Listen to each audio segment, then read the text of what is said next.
สบายดีทุกคนตื่นเช้ามาก็อยู่กับสัตว์เลี้ยงอยู่กับปลาเขา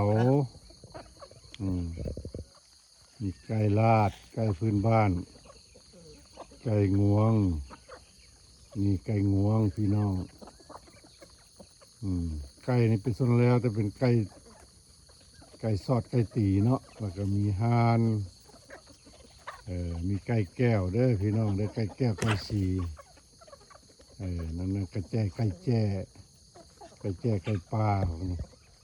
อันนี้ก็ตัวประกอบเนาะเฮ็ดอย่างก็เฮ็ดนำไปใส่กระไปนำ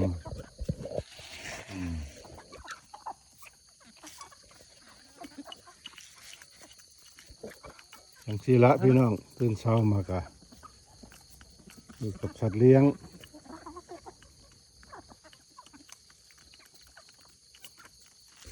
อยู่ในบ้านสวนในป่าพี่น้อง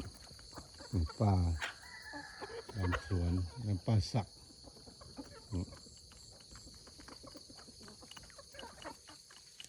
อากาศดีพี่น้องอากาศเริ่มเย็นแล้ว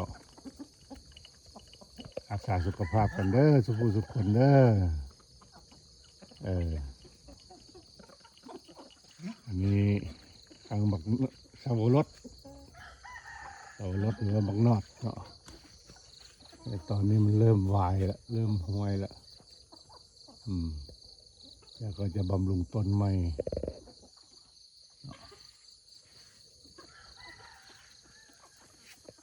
จังสิละเรื่องเศร้ามาพี่น้องเนาะ